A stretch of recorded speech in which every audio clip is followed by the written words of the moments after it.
चलिए तो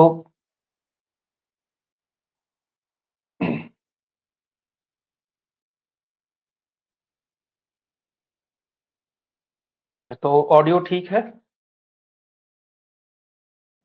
audio video आज की क्लास स्टार्ट करते हैं, ठीक है? तो आज से आपकी जो है हिंदी साहित्य, आप देख भी पा रहे होंगे कि कुछ क्लासेस जो है हमने शुरू में पढ़ी भी थी। हिंदी साहित्य की क्लासेस जो है कुछ हमने पढ़ी भी थी इसमें, लेकिन आप में से कुछ का स्क्रीनिंग की तैयारी करनी है। तो इसलिए जो है मुझे भी लगा कि क्यों ना हम आखिरी के जो 2-3 महीने बचते हैं, उसमें हम स्क्रीनिंग पर ही फ़ोकस करें और स्क्रीनिंग की ही तैयारी करें। लेकिन अब चूँकि आप लोग जानते हैं स्क्रीनिंग की परीक्षा जो है आदेश जो शिक्षा विभाग की तरफ से आया है, उसके अनुसार तो हट चुकी है स्क्रीनिंग की परीक्षा। नोटिफ़िकेशन और आया है कि तब तक जो है 27 अप्रैल तक आपकी परीक्षा जो स्क्रीनिंग की है उसको स्थगित कर दिया जाता है, ठीक है? तो स्क्रीनिंग की परीक्षा पर जो भी फैसला होगा वो बाद में देखा जाएगा। लेकिन ये बात तो तय है कि हिंदी जो आपका सब्जेक्ट है मेंस का जो विषय है ये तो होना ही होना है और इसी के आधार पर आपकी जो है चयन भी इसी आधार पर होना है अंततः आपका। तो हम अधिक इंतज़ार ना करते हुए जो है आपका हिंदी साहित्य की तैयारी हम स्टार्ट कर देते हैं क्योंकि आपका जो विषय है हिंदी लिटरेचर का जो सब्जेक्ट है वो जो है क्योंकि एमए के बेस्ड पर आना है, पोस्ट ग्रेजुएशन के लेवल का आना है, तो इस वजह से सिलेबस भी आपने देखा होगा कि विस्तृत भी है, बड़ा भी है और साथ ही साथ जो है इसको कवर करने में हमें समय भी अच्छा खासा लग सकता है। अच्छा खासा ऐज़ इन लगभग-लगभग हो सकता है कि हमें 150 से ज़्यादा क्लासेस लग जाएँ, ठीक है? तो हम इतना मैं मान कर के चल रहा हूँ कि 150 प्लस क्लासेस हम लगभग करा पाएँगे और इतना समय हमें मिलेगा क्योंकि 150 क्लासेस अर्थात 5 से 6 महीने का समय होता है।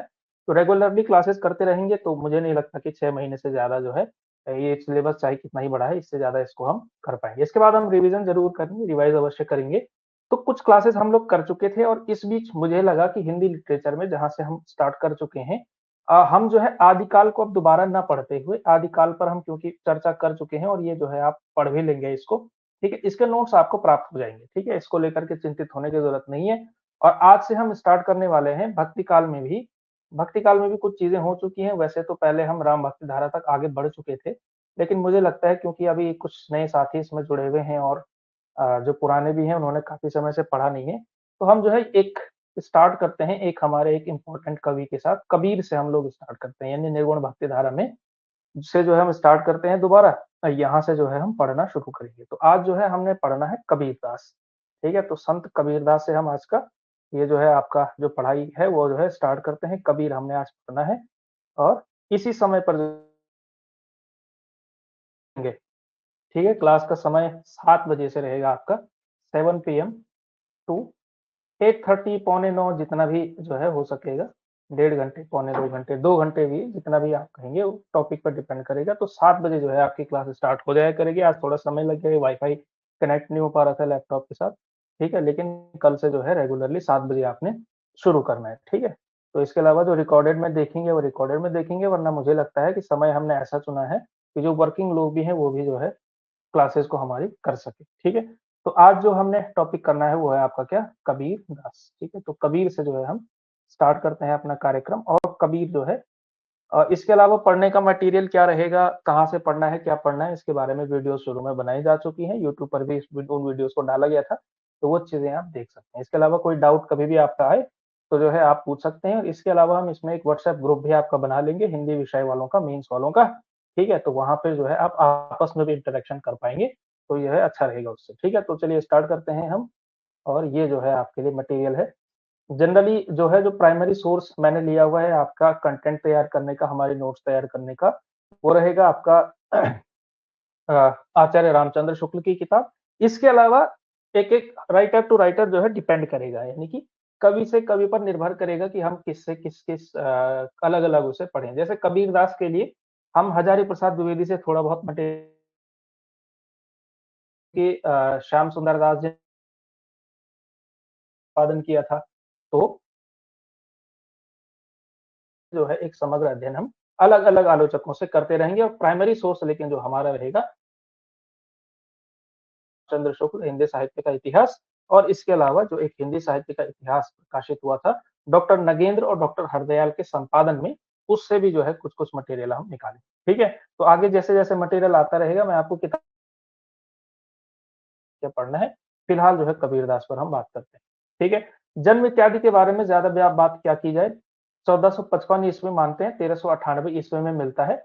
लेकिन एक सरप्राइजिंगली बात ये है इनके जन्म के बारे में हजारी प्रसाद द्विवेदी जी भी कहते हैं, ठीक है? और शुक्ल जी भी कहते हैं, दोनों एक बात कहते हैं इनके जन्म के बारे में कि अगर हम कैलकुलेशन करें जो कबीरदास के जन्म को लेकर के जो ग्रह नक्षत्रों की दशा बताई जाती है कि इस दिन था ऐसे-ऐसे था, जैसे उनका शायद कहा जाता है कि उस दिन जो है सोमवार पड़ता है, लेकिन तो हजारी प्रसाद द्विवेदी भी कहते हैं और शुक्ल जी भी कहते हैं कि इनका जन्म अगर सोमवार को हुआ है, तो इस दिन जो है जिस दिन इनका जन्म बताया जाता है, वो उस हिसाब से बैठना चाहिए 1456 संवत में, विक्रमी संवत में, यानी कि बैठना चाहिए लगभग-लगभग 1399 ईस्वी में।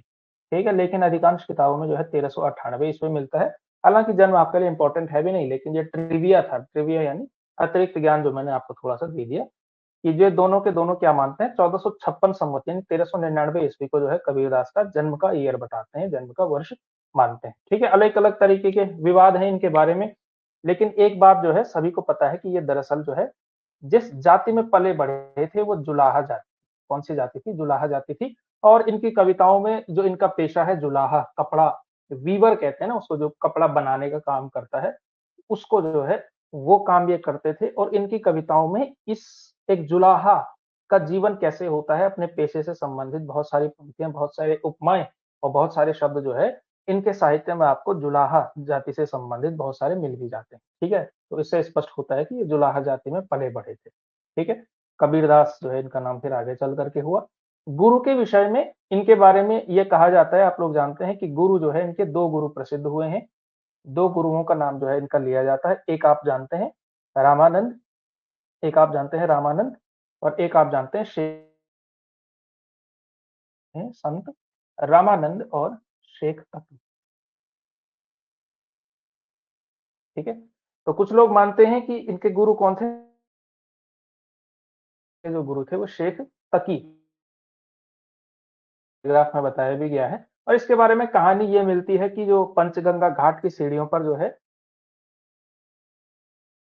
अ जो है रात को थोड़ा-सा विश्राम कर रहे थे और अंधेरे में रामानंद जी वहाँ से स्नान करके निकले, तो इन पर जो है पैर गिर गया, ठीक है? और इसमें जो है रामानंद ने राम, राम वहीं से वो मंत्र राम का लिया और वहीं से जो है उन्होंने उस मंत्र को अपना गुरु मंत्र माना और फिर वहाँ से रामानंद का शिष्य वो कहलाना शुरू हुए। ये जो है इनके बारे में कहानी मिलती है रामानंद और कबीर के बारे में, ठीक है? लेकिन इस तरह की दंत कथाएँ, इस तरह की जो है कह सकते हैं किंवदंतियाँ मिलती हैं, जिनका ऐतिहासिक प्रमाण नहीं होता, ये सुनी-सुनाई बातें होती हैं, लेकिन कहा जाता है, वर्णन मिलता है, तो फिर भी काम चलाने के लिए ठीक है।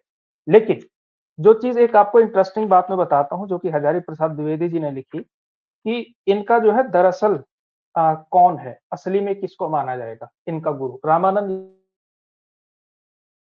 कहते हैं शेख तकी। तो इसके देखिए द्विवेदी जी कहते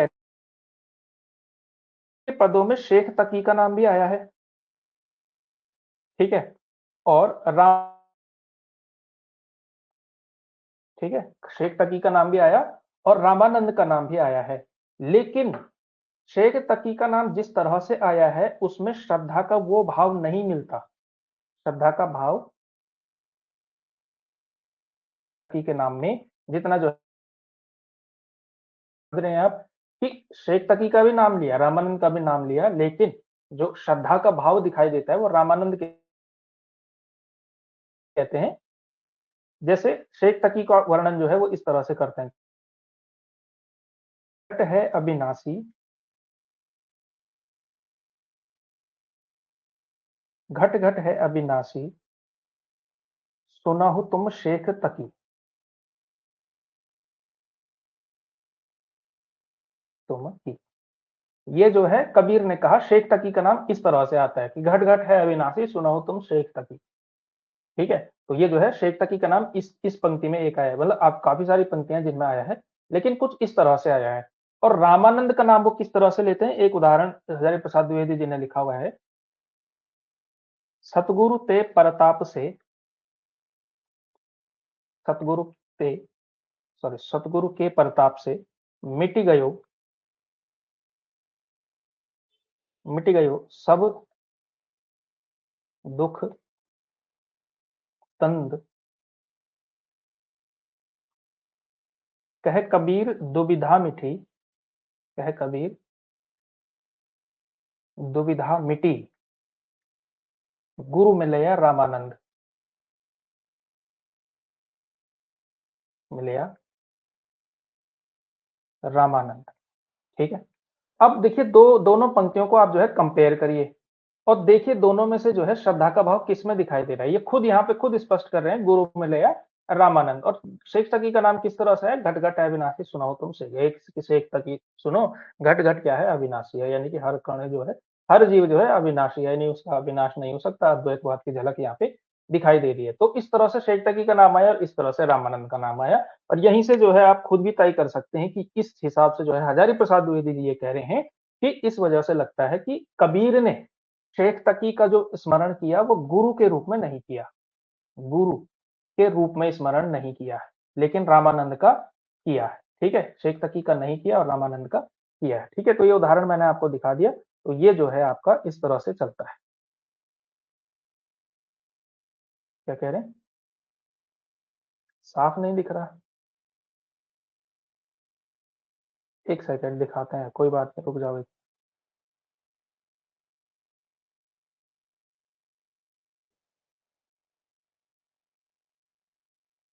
ये वाला दिख रहा है जो ये आपको?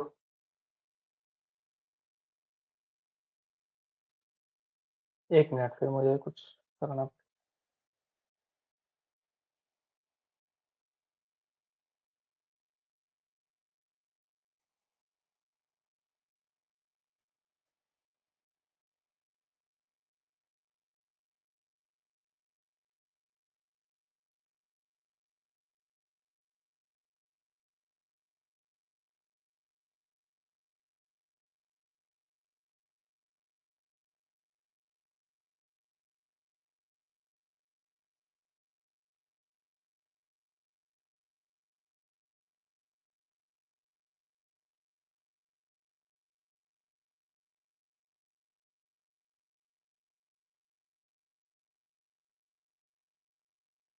अभी दिखा क्या थोड़ा सा साफ?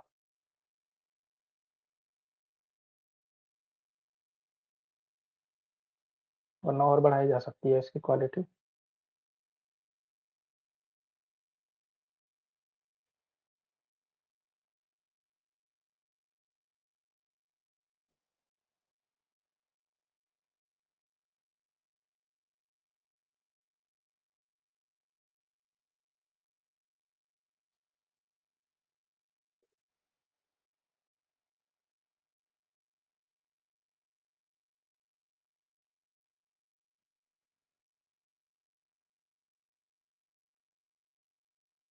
अभी थोड़ा ठीक हुई होगी शायद। तो अगर नहीं भी तो फिर जो है कल की क्लास से थोड़ा सा मैं कर लूंगा इसको। ठीक है, अभी थोड़ा सा देखना पड़ेगा आपको। जी, यार मैं एक्सप्लेन तो कर ही दूंगा, वैसे थोड़ा बड़ा कर देंगे इसको, ज़्यादा से ज़्यादा हम ये कर सकते हैं, थोड़ा इसको बड़ा किया जा सकता है। ठीक है, तो जो भी हम लिखेंगे वैसे एक्सप्लेन मैं कर ही रहा हूँ, ये नोट्स आपको मिल जाएंगे। तो आज जो है हम थोड़ा ऐसे एडजस्ट कर लेते हैं, अगर नहीं भी दिख रहा है तो, वरना थोड़ा सा आपको क्वालिटी अपने उससे भी बढ़ानी पड़ेगी। ठीक है, चलिए। तो ये मैं कह रहा था कि इस तरह से, तो इस तरह से हम समझते हैं कि जो है हजारी प्रसाद द्विवेदी की स्थापना है कि रामानंद दरअसल उनके गुरु ठहरते हैं, उन्हीं की प्राप्त पंक्तियों के अनुसार, और शेख तकी को वो गुरु के रूप में स्मरण नहीं करते। ठीक है, अब बात आती है कि कबीर के जो राम है उनका जो है डिफरेंस किस तरह से है, क्योंकि गुरु की जो चर्चा आई है। तो ये तो आप लोग जानते हैं कि राम नाम जो उनको मिला था वो कहाँ से मिला था? राम नाम जो है रामानंद से ही मिला था। ठीक है, और ये जो पंक्ति, ये जो लाइनें ली गई हैं रामचंद्र शुक्ल की किताब से ली गई हैं। इसमें वो शुक्ल जी इस तरह से कहते हैं कि रामानंद की शिष्य परंपरा में होते हुए भी रामानंद जी भक्ति का एक अलग उदार मार्ग निकाल रहे थे, जिसमें जाति पाति का भेद और खान पान का आचार दूर कर दिया गया था। ठीक है, इसमें जो है देखिए यहाँ पे ये पंक्ति इसलिए क्यों कह रहे हैं, जिस दिन हमने भक्ति काल का दर्शन जो पढ़ा था दरअसल, हमने उसमें एक क्रिटिसिज्म पढ़ा भी था विशिष्टाद्वैतवाद के बारे में, जो कि रामानुजाचार्य का दर्शन है। रामानुज की शिष्य परंपरा में ही रामानंद हुए। ठीक है। तो एक चीज जो है विशिष्टाद्वैतवाद के बारे में या रामानुजाचार्य के बारे में ये कही जाती है कि इन्होंने जो संप्रदाय चलाया है, इन्होंने जिस दर्शन का प्रतिपादन किया, उसमें केवल और केवल जो है जो ऊंची जातियां थी उन्हीं को स्थान दिया जाता था। इसमें जो तथाकथित नीची समझे जाने वाली जातियां होती थी, उनके लिए जो है उदार मार्ग नहीं निकल पा रहा था। लेकिन रामानंद जब आए तो रामानंद ने एक चीज ये करी कि भक्ति का एक अलग उदार मार्ग निकाला। इन्होंने क्या निकाला? भक्ति का एक अलग रास्ता निकाला। ऐसा रास्ता निकाला विशिष्टाद्वैतवाद के अंदर ही, जिसमें जो है अलग जो छोटी छोटी जातियां थी उनके साथ भेदभाव ना हो, इस तरह से जो है इन्होंने काम करना शुरू किया। और इसी वजह से कबीर, आप लोग जानते हैं कि जो है वर्ण व्यवस्था में जो है नीची कही जाने वाली जाति में आते थे, तो इस वजह से। ठीक है। तो इसी में जो है शुक्ल कहते हैं कि इसमें संदेह नहीं कि कबीर को राम नाम रामानंद जी से ही प्राप्त हुआ, पर आगे चलकर कबीर के राम रामानंद के राम से भिन्न हो गए। और वो रामानंद के राम से भिन्न कैसे हुए? क्योंकि जो रामानंद के राम थे वो राम थे जिसे सगुण राम कहा जाता है, या फिर जो कह सकते हैं धनुर्धर जो राम है, जिनका चित्र है, जिन पर रामायण लिखी गई है, जिन पर रामचरितमानस लिखी गई है, वो वाले राम है। ठीक है। लेकिन कबीर ने जो राम शब्द लिया वो केवल और केवल किसके लिए करना शुरू किया? जो निराकार ब्रह्म के लिए, निर्गुण निराकार ब्रह्म के लिए इस शब्द का प्रयोग करना शुरू किया, राम शब्द का प्रयोग करना शुरू किया। और ये जो है कबीर की पंक्ति मिलती भी है कि दशरथ सुत तिहु लोक बखाना, राम नाम का मरम है अन। ठीक है। ये पंक्ति आप लोग जानते भी होंगे। ये जो है कबीर की पंक्ति है, अपने राम के बारे में वर्णन जो है इनका मिलता है। जब हम तुलसीदास पढ़ेंगे तो वहां पर जो है एक तरह से तुलसीदास की एक पंक्ति मिलती भी है, जहां पर वो जो है कहीं ना कहीं कबीर से जो है असहमति प्रकट करते हुए जो है सगुण राम की स्थापना करते हुए नजर आते हैं। क्योंकि कबीर ने क्या किया? निर्गुण राम की स्थापना की, यानी कि ब्रह्म के पर्यायवाची के रूप में इन्होंने राम शब्द का प्रयोग किया। ठीक है। अब बात आती है कि जो कबीर के राम है या कबीर का जो ब्रह्म है, उनका स्वरूप कैसा था? वो जो है किस तरह का स्वरूप था? जैसे अगर हम बात करें, हर किसी का जो है ईश्वर को देखने का तरीका अलग अलग है। हर किसी का, ईश्वर कहें, ब्रह्म कहें, भगवान कहें, जो भी कहें। ठीक है। तो ईश्वर जो है, क्योंकि एक कह सकते हैं पंथ निरपेक्ष शब्द है, तो ईश्वर को देखने का सबका तरीका जो है अलग अलग हो सकता है। जैसे अगर किसी मुसलमान व्यक्ति से पूछा जाए कि ईश्वर जो है किस तरह का होता है, यानी जिसको वो अल्लाह कहते हैं, तो मुसलमान कहेगा कि ईश्वर जो है क्या होता है? निराकार होता है। निराकार होता है। ठीक है। उसका ना कोई शेप है ना साइज है, वो क्या है? निर्गुण निराकार के स्वरूप में जो है वो मानेंगे।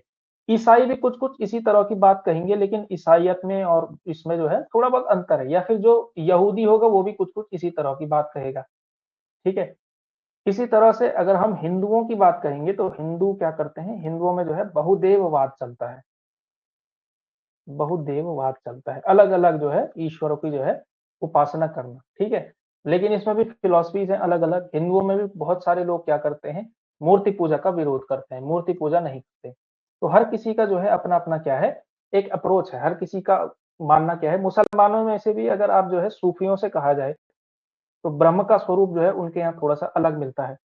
ठीक है। अगर आप किसी बहुत सिद्धांततः इस्लाम को मानने वाले व्यक्ति से पूछा जाए कि ईश्वर कैसे खुश होता है, तो वो का बात कहेगा कि 5 वक़्त नमाज़ पढ़ने से ईश्वर खुश होता है।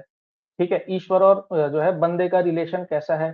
तो ये कहेगा कि अल्लाह से जो है डरना चाहिए। लेकिन वहीं आप सूफ़ी से पूछेंगे तो ईश्वर से जो है ईश्वर कैसे खुश होता है? हालाँकि नमाज़ को ये भी लोग मानते हैं, लेकिन ये कहेंगे कि प्रेम करने से ईश्वर खुश होता है। ईश्वर से केवल और केवल प्रेम करना चाहिए। तो अलग-अलग अप्रोच हर किसी की होती है। इसी तरह से कबीर की जो अप्रोच थी ईश्वर को लेकर के, वो भी बहुत अलग तरह की थी। ठीक है। कबीर के जो है ईश्वर किस तरह के थे? कबीर के ब्रह्म की अगर हम बात करें तो वो किस तरह के थे? बहुत अलग तरह के थे। और क्योंकि कबीर जो थे, इन्होंने अलग अलग पंथ से अलग अलग तरह की चीजें ग्रहण की हुई थी। ठीक है। तो इसी में जो है, ये जो है आप समझिए इस चीज को, कि जो ब्रह्म हिंदुओं की विचार पद्धति में ज्ञान मार्ग का एक निरूपण था, उसी को कबीर ने सूफियों के ढर्रे पर उपासना का ही विषय नहीं, प्रेम का भी विषय बनाया। ठीक है। देखिए, इन्होंने जो ये कह रहे हैं, शुक्ल जी जो कह रहे हैं बात, कि हिंदुओं की जो ज्ञान मार्ग की परंपरा थी, ज्ञान मार्ग किसका था? आप लोग जानते हैं, शंकराचार्य का था, है ना? अद्वैतवाद। तो शंकराचार्य ने जो ब्रह्म के स्वरूप की बात कही थी, स्ट्रक्चर के रूप में कबीर ने ब्रह्म वैसा ही लिया। अगर आप पूछेंगे कि कबीर से पूछा जाए कि ब्रह्म कैसा है, तो ब्रह्म वो वही बात कहेंगे जो शंकराचार्य ने कही थी ज्ञान मार्ग के अंदर। ठीक है, तो शंकराचार्य का ज्ञान मार्ग लिया, लेकिन उसकी जो उपासना पद्धति ली, यानी कि उसके स्वरूप में एक चीज ये किया, उन्होंने कहा कि इसी ज्ञान मार्गी ब्रह्म से हमको क्या करना है, प्रेम करना है, क्योंकि सूफियों के से इन्होंने क्या लिया, एक तरह से क्या लिया, इसका मतलब सूफियों से लिया इन्होंने प्रेम का रास्ता। ठीक है, केवल उपासना ही नहीं करनी है, उपासना प्लस प्रेम, ये चीज इन्होंने कहां से ली, सूफियों से ली। ठीक है, अभी तक आप समझ पा रहे हैं क्या क्या हो रहा है, कि लिया इन्होंने ब्रह्म का स्वरूप कहां से है, हिंदुओं की विचार पद्धति में जो ज्ञान मार्गी परंपरा है, शंकराचार्य वाले जो ब्रह्म है वो वाला स्वरूप, और वहीं से फिर जो है इन्होंने उसमें चेंज ये कर दिया कि जो उपासना पद्धति है वो किसकी है, सूफियों की है, जिसमें उपासना भी की जाती है और प्रेम भी किया जाता है। ठीक है, और इसके अलावा उन्होंने एक दो तीन चीजें और इसके अंदर लेकर के आए। ठीक है, इन्होंने जो साधना का मार्ग बनाया वो हठ योगियों की साधना का समर्थन किया। इसमें क्या लेकर के आए, हठ योगियों की साधना लेकर के आए, हठ योगियों की साधना, हठ योगियों की साधना। अभी जो है हम प्रत्येक चीज का एक वो भी करेंगे, प्रत्येक चीज का लिस्ट लिस्ट डाउन भी करेंगे कि प्रत्येक चीज में इन्होंने कहाँ कहाँ से कैसे कैसे लिया है, इसको सैद्धांतिक रूप से क्या कहा जाता है। हठ योगियों की साधना ली है, सूफियों का प्रेम मार्ग लिया है, और ज्ञान मार्ग का जो है ब्रह्म का स्वरूप जो है कि है ज्ञान मार्गी है। ठीक है, इसके अलावा फिर जाकर के इन्होंने क्या किया, भारतीय ब्रह्मवाद के साथ सूफियों का भावनात्मक रहस्यवाद, हठ योगा का साधनात्मक रहस्यवाद, जिसकी हम बात करें साधना के स्तर पर। इसके अलावा इन्होंने क्या कहा कि वैष्णव का अहिंसावाद। ठीक है, वैष्णव जो परंपरा आप लोग जानते हैं, शैव वैष्णव और शाक्त, तो वैष्णव क्या मानते हैं, अहिंसा को मानते हैं। ठीक है, जो भी वैष्णव होगा वो जनरली आप देखेंगे कि प्योर वेजिटेरियन होगा, है ना, उसके अंदर वो जो है किसी भी प्रकार की हिंसा का समर्थन नहीं करेगा। देखिए जो गांधी जी थे वो भी वैष्णव की परंपरा से बहुत प्रभावित थे, वैष्णव जन तो तेने कहिए, इसी वजह से उनकी फिलॉसफी में भी अहिंसा का भाव था। तो कबीर ने जो है वैष्णवों से क्या लिया, अहिंसावाद लिया। ठीक है, और इस तरह से जो है इन्होंने एक अपना जो है ब्रह्म का स्वरूप इकट्ठा किया। तो आप कह सकते हैं वैष्णवों से क्या लिया है इन्होंने, वैष्णवों से अहिंसा, अहिंसा लिया है प्लस प्रपत्तिवाद। ठीक है, तो इस तरह से जो है हमें कबीर के जो है ब्रह्म का स्वरूप देखने को मिलता है। ठीक है, इन्होंने किसी एक स्थापित ब्रह्म का जो है स्वरूप लेकर के वो नहीं चल गए। ऐसा नहीं किया कि अगर शंकराचार्य के ज्ञान मार्ग का ब्रह्म है, तो शंकराचार्य तो ये कहते हैं कि प्राप्त कैसे किया जाए ब्रह्म को, तो वो ज्ञान मार्ग का समर्थन करते हैं। लेकिन कबीर ने जो है क्या कहा है, उपासना भी करनी है, यानी कि भक्ति भी करनी है और प्रेम भी करना है। तो इस तरह से जो है इन्होंने चलाया। इसके अलावा साधना के स्तर पर अगर किया जाए, तो साधना के स्तर पर इन्होंने कहा जो हठ योगियों की साधना है, ठीक है, जिसमें कुंडलिनी जगाई जाती है 6-8 चक्रों के द्वारा, ये सारी चीजें। ठीक है, और वैष्णवों की अहिंसा का जो है भाव इन्होंने लिया है। ठीक है, तो ये सारी चीजें, इसका मतलब ये क्या करेंगे, कबीर कभी भी बलि प्रथा का समर्थन नहीं करेंगे, है ना, और ये सारी चीजें जो है कबीर के ब्रह्म के अंदर आएंगी। तो इस तरह से जो है कबीर ने जो है अपनाई, वो चीज बनाई। ठीक है, शुक्ल जी आगे इसमें ये भी कहते हैं कि कबीर की बानी जो है निर्गुण बानी कहलाती है, पर उपासना क्षेत्र में ब्रह्म निर्गुण नहीं बना रह सकता। अब ये जो है लाइन आप समझिए, ये क्यों कह रहे हैं ऐसा। देखिए, निर्गुण में और निराकार में बहुत एक बुनियादी फर्क है। हम दरअसल क्या कह लेते हैं, एक शब्द है निर्गुण, एक शब्द है निराकार। क्या ये दोनों एक ही बात है, निर्गुण और निराकार? क्या ये दोनों एक ही बात है? निर्गुण यानी जिसमें कोई गुण नहीं है, जो गुण रहित है, और दूसरा है निराकार, जिसका कोई आकार नहीं है। तो अगर हम बात करें फॉर एग्जाम्पल, उदाहरण के लिए जो है हम इस्लाम को ले लेते हैं। इस्लाम का जो खुदा है या फिर जो अल्लाह है, ठीक है, या फिर फॉर एग्जाम्पल चाहे वो क्रिश्चियनिटी में गॉड भी हो, चाहे या फिर मतलब कह सकते हैं जितने भी ये सेमेटिक रिलीजन है, तो इस्लाम में जैसे अल्लाह है, तो अल्लाह निर्गुण है या निराकार है? या निर्गुण और निराकार एक ही बात होती है? ठीक है, तो इसमें जो है इसके माध्यम से हम इस अंतर को समझ सकते हैं। निर्गुण का मतलब होता है जिसका कोई गुण ना हो, कोई गुण ना हो जिसका। ठीक है, और निराकार का मतलब होता है जिसका आकार ना हो, आकार ना हो। कोई गुण न होने का मतलब ये है कि न कोई फिजिकल प्रॉपर्टी हो, न किसी तरह की एब्स्ट्रैक्ट प्रॉपर्टी भी नहीं होनी चाहिए, न एब्स्ट्रैक्ट गुण होना चाहिए, न फिजिकल यानी कि न भौतिक गुण होना चाहिए, न उसका जो है एब्स्ट्रैक्ट कह सकते हैं, अमूर्त गुण भी नहीं होना चाहिए उसका। ठीक है, अमूर्त गुण कैसे हो सकता है? जैसे जो इस्लाम में अल्लाह है, वो निराकार अवश्य है, लेकिन वो जो है आपका निर्गुण नहीं है। वो क्या है? निर्गुण नहीं है। क्यों? क्योंकि अल्लाह का जो स्वरूप आप जनरली मिलते हैं, जब भी आप किसी से बात करेंगे, तो अल्लाह क्या करता है? अल्लाह जो है 2-3 चीज़ें कर सकते हैं। जैसे अल्लाह जो है इश्क जो है जो आपका जो मनुष्य है उससे प्रेम करता है। तो अगर जैसे ही आपने ये वाली बात भी कह दी ना, तब भी जो है क्या हो जाएगा? वो गुण आ जाएँगे उसके अंदर। प्रेम करना उसका गुण है। या फिर और भी 2-3 चीज़ें आ जाती हैं, जैसे जैसे वो सर्वशक्तिशाली है। अगर हम कहेंगे कि जो है अल्लाह सर्वशक्तिशाली है, तो ये भी एक कहीं न कहीं गुण है कि नहीं? गुण तो है ही, लेकिन इसका मतलब जो है अल्लाह क्या है? सगुण है ज़रूर, सगुण ज़रूर है, लेकिन निराकार है। समझ रहे हैं आप? सगुण और निर्गुण में बहुत डिफरेंस, एक बुनियादी फ़र्क है। निर्गुण ब्रह्म केवल एक ही जगह पर आपको मिलता है, वो शंकराचार्य के यहाँ मिलता है। निर्गुण ब्रह्म केवल और केवल किसके यहाँ मिलता है? शंकराचार्य के यहाँ मिलता है। तो जब भी अब शंकराचार्य से पूछा गया कि ब्रह्म कैसा है, तो उन्होंने कहा अद्वैतवाद, अद्वैत है। ब्रह्म कैसा है? तो हम उन्होंने कहा कि ब्रह्म क्या है? अद्वैत है। अद्वैत का मतलब होता है 2 नहीं है, 2 नहीं है। तो क्या इसका मतलब 1 है? हैं? तो उन्होंने कहा कि क्या इसका मतलब 1 है? तो शंकराचार्य ने कहा नहीं, नहीं, नहीं, मैं ये कह ही नहीं रहा हूँ कि 1 है। क्योंकि द मोमेंट आप ये कहेंगे कि 1 है तो कहीं न कहीं इसके बहुत सारे गुण आ जाएँगे। ब्रह्म के 1 होने के साथ ही बहुत सारे गुण उसके साथ एसोसिएट हो जाएँगे, तो फिर वो निर्गुण रह ही नहीं जाएगा, है कि नहीं? तो इसलिए जो है उन्होंने सेफ खेल निकाला है कि 2 नहीं है बस, ठीक है? मैं ये भी नहीं कह रहा हूँ कि 1 है, लेकिन मैं सिर्फ़ ये कहना चाहता हूँ कि 2 नहीं है। तो निर्गुण ब्रह्म केवल और केवल आपको शंकराचार्य के यहाँ मिलता है, ठीक है? लेकिन निर्गुण ब्रह्म के साथ एक दिक्कत होती है। दिक्कत क्या होती है? आप जो है उसकी जो है उपासना नहीं कर सकते। जिसका कोई गुण ही नहीं है, न ये गुण है उसका कि वो सर्वशक्तिशाली है, न ये गुण है कि वो सर्वव्याप्त है, न ये गुण है कि वो प्रेम करता है या उसको इबादत चाहिए या उसको क्या चाहिए, ये आपको कुछ पता ही नहीं है, तो आप उस ब्रह्म की उपासना कैसे करेंगे या उस ब्रह्म के प्रति आप भक्ति करेंगे कैसे? तो ये चैलेंज आता है निर्गुण ब्रह्म के साथ, ठीक है? इसी बात को जो है शुक्ल जी भी कह रहे हैं कि जब आप साधना पद्धति में आते हैं या उपासना पद्धति में आते हैं, उपासना क्षेत्र में आते हैं, तो ब्रह्म निर्गुण नहीं रह सकता। आपको कोई न कोई जो है गुण उसके अंदर इंस्टॉल करना पड़ेगा, कोई न कोई गुण उसके अंदर डालना पड़ेगा और तब जाकर के आप जो है उसके प्रति अपना भाव प्रकट कर सकते हैं, तब जाकर के उसकी उपासना आप कर सकते हैं। ठीक है? जब इसीलिए वो कह रहे हैं आगे चल कर के सेव्य सेवक भाव, ठीक है? सेवक है वो सेव्य है ना? हम सेवक हैं, वो सेव्य है, यानी कि जिसकी सेवा की जाए वो सेव्य है, हम सेवक हैं। भाव में, स्वामी में अब जैसे हमने कह दिया कि वो स्वामी है, तो स्वामी से हम क्या अपेक्षा करते हैं? उसके अंदर कृपा होगी, क्षमा होगी, औदार्य होगा, वो हमसे बड़ा होगा, हमसे श्रेष्ठ होगा, ये सारे गुण आ गए ना उसके अंदर। तो वही सारी चीज़ जो है कबीर के यहाँ भी आई है। हालाँकि उनके यहाँ ब्रह्म क्या है? निराकार अवश्य है और वो कहते भी हैं कि हम निर्गुण वाणी कह रहे हैं, लेकिन उनके यहाँ ब्रह्म क्या है? निर्गुण नहीं बना रह पाया है, क्योंकि सेव्य सेवक भाव आते ही क्या हो जाता है? स्वामी के अंदर कुछ गुण आ जाते हैं, जैसे कृपा, क्षमा, औदार्य गुण, ये सारे के सारे आ जाते हैं, ठीक है? और इसीलिए जो है आपको एक कॉन्ट्रडिक्शन दिखाई देता है कबीर के वचनों में। वो कॉन्ट्रडिक्शन क्या मिलता है? ये जो है आप देख सकते हैं। कहीं-कहीं पर क्या मिलता है?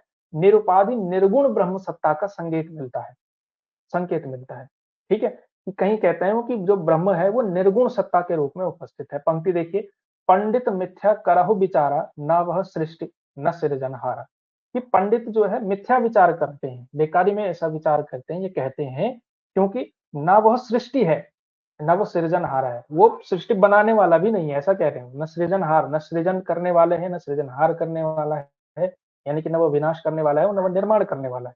पूर्णतः निर्गुण है, ठीक है? या फिर दूसरी पंक्ति आप देख सकते हैं, ज्योति स्वरूप काल नहीं अहुआ, बचन न आहि शरीरा। ठीक है? कि उसके अंदर ना जो है ना ज्योति के स्वरूप काल नहीं है उसके अंदर, ना उसके साथ काल यानी कि समय को आप एसोसिएट कर सकते हैं, ना वचनों को एसोसिएट कर सकते हैं, ना उसका शरीर होता है, ठीक है? धूल अधूल पवन नहीं पावक, रवि शशि धरणी न नीरा।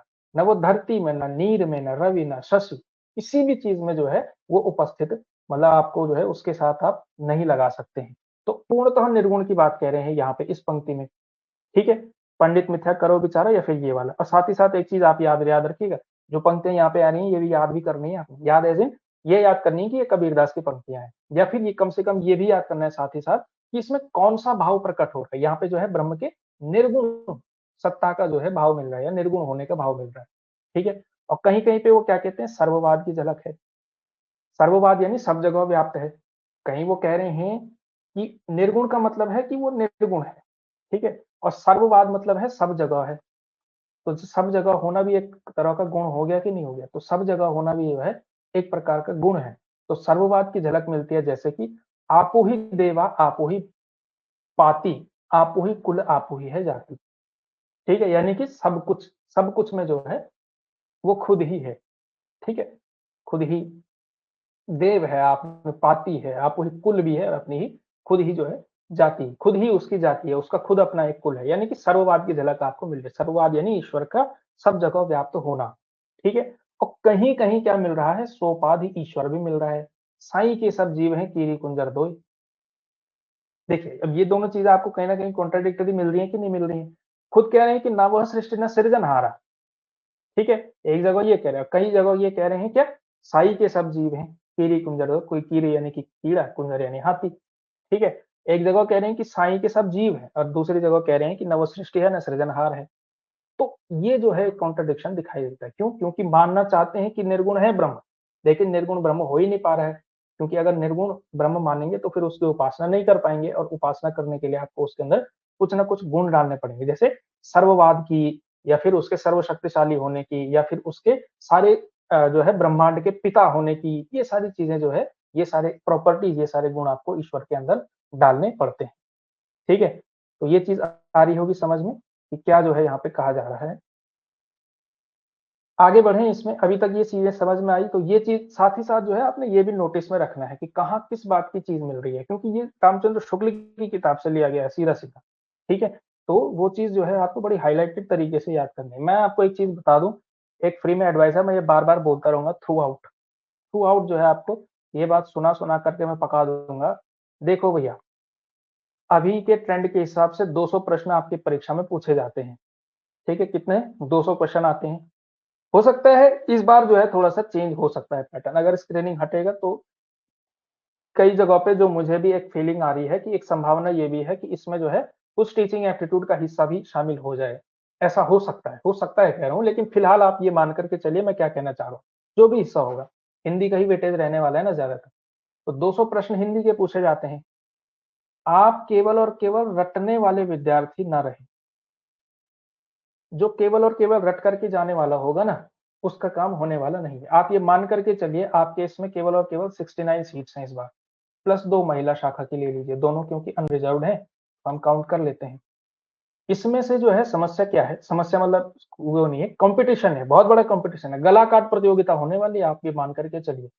एलटी की परीक्षा जो है पिछले साल ही हुई है, इसका मतलब 1.5 साल से जो है लोग तैयारी कर ही रहे हैं। तो रटने वाली जितनी भी चीजें हो सकती थी, जो भी आपके पास गाइड है, जो भी गाइड है आपके पास, आप ये मान करके चलिए कि सीट कितनी है, 69, 71 कर लीजिए, चलिए महिला है तो, ठीक है, और अपनी अपनी जनरल जनरल कैटेगरी वाले अपनी सीट्स और थोड़ा लिमिटेड कर दीजिए, ठीक है। उसमें से इतनी कम सीट्स हैं, फॉर्म भरने वाले कम से कम जितने भी होंगे, माना 5,000 भी हैं, 5,000 में से कम 2,000 तो होंगे ना सीरियसली तैयारी करने वाले।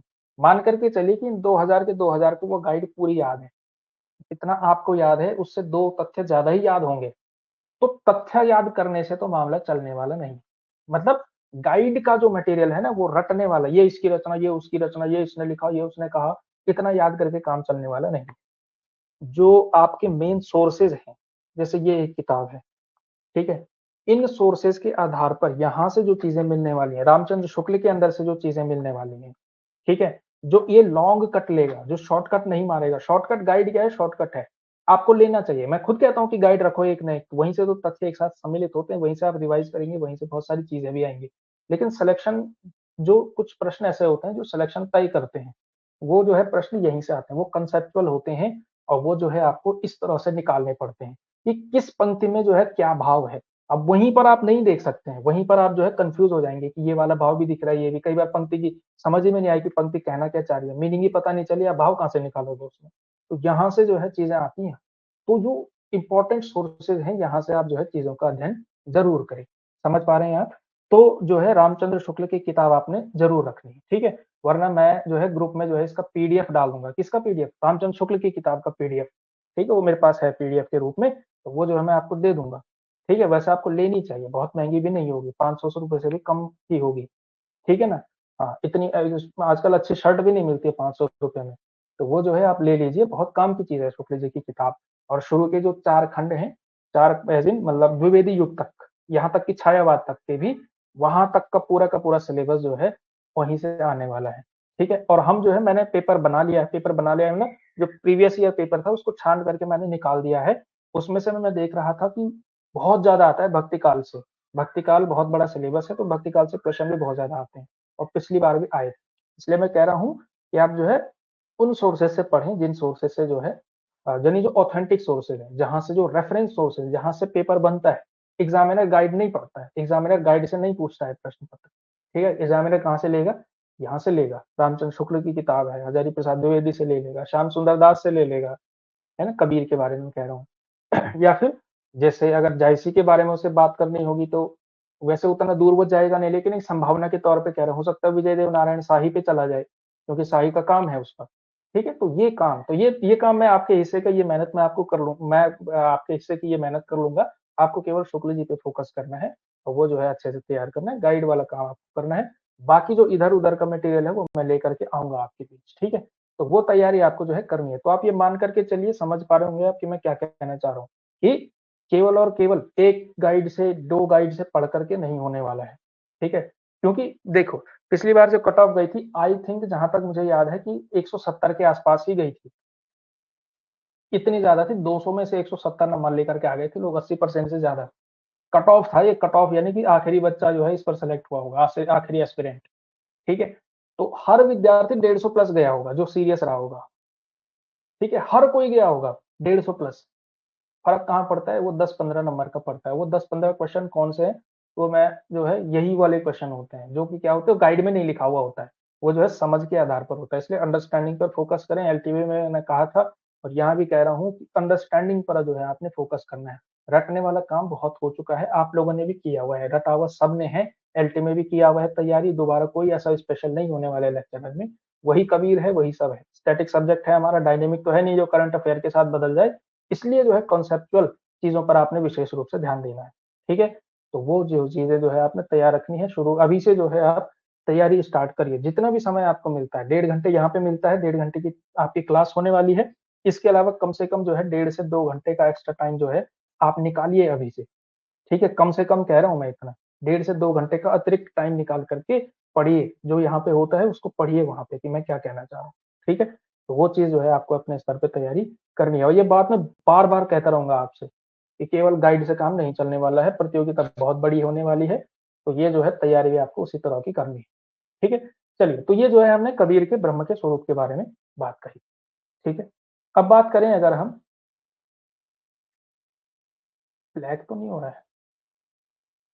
हाँ, तो अगर हम बात करें अब कबीर का दार्शनिक आधार और यहाँ से प्रश्न भी बनते हैं। काफ़ी बार जो है यहाँ पे मैंने प्रश्न देखे हैं यहाँ से बनते हुए कि कहाँ-कहाँ से क्या-क्या लिया है, यानी कि उन्होंने जो है कहाँ से क्या लिया है कबीर ने, ठीक है? तो कबीर में जो है ज्ञान मार्ग की सारी बातें तो हिंदू शास्त्रों की हैं, आप लोग भी जानते हैं। ये शुक्ल जी कहते हैं कि कबीर में ज्ञान मार्ग की जितनी भी बातें हैं वो कहाँ से हैं? हिंदू शास्त्रों की है, जिसका संचय उन्होंने रामानंद जी के उपदेशों से किया, ठीक है? जैसे माया, जीव ये सारे शब्द उनके उसमें आते हैं। है ना? माया महा ठगनी हम जानी, ऐसा माया शब्द आता है। कीरी किंजर कुंजर दोय, जीव शब्द आता है, ब्रह्म शब्द आता है, तत्त्वमसि शब्द आता है। ये उपनिषद की परंपरा है ना। वो पूछता है कि मैं कौन हूँ? तो वो कहता है नहीं वो कहता है कि आप कौन हो? तो वो कहता है अहम ब्रह्मास्मि। तो वो कहता है फिर मैं कौन हूँ? तो वो कहता है तत्त्वमसि, यानी कि तुम भी वही हो। तो तत्त्वमसि जो शब्द है, ये बड़ा महत्वपूर्ण शब्द है, कि मैं तो ब्रह्म हूँ ही, तुम भी हो। तो ये भी उपनिषद का शब्द है, ये भी भारतीय हिंदू शास्त्रों की जो है शब्द है, तो ये शब्द भी इनके यहाँ मिलता है। अष्टमैथुन, त्रिकुटी, छह रिपु, ये सारे शब्द जो है, ये सारे शब्दों का परिचय उन्हें कहाँ से मिला? सत्संग के द्वारा मिला है, अध्ययन के द्वारा नहीं मिला, क्योंकि आप भी जानते हैं लोगों की जो है लोक प्रचलित बात है कि कबीर जो है निरक्षर थे। उन्हें जो है पढ़ना-लिखना नहीं आता था, अक्षर ज्ञान नहीं था, ठीक है? लेकिन क्या थे? सत्संग के द्वारा सुन करके श्रुति की परंपरा से उन्होंने ये सारे शब्द लिए। तो आप कह सकते हैं कि उपनिषद से जो है उन्होंने बहुत सारी चीजें ली हैं। उपनिषद के बारे में देखिए कहते भी हैं, तत्त्वमसि इनके उपदेशा ई उपनिषद कहे संदेशा। तत्त्वमसि जो है इनका उपदेश है, उपनिषद ये संदेश देते हैं कि जागबलिक और जनक संवादा दत्तात्रेय वहे रस स्वादा। याज्ञवल्क्य और जनक का संवाद उपनिषद में मिलता है, दत्तात्रेय का जो है इसमें सारा का सारा मिलता है, यानी इन सारी कहानियों का जो है निचोड़ एक तरह से कहते हैं। और उपनिषद के बारे में ये कह रहे हैं, ठीक है, उपनिषद की ब्रह्म विद्या के बारे में कह रहे हैं।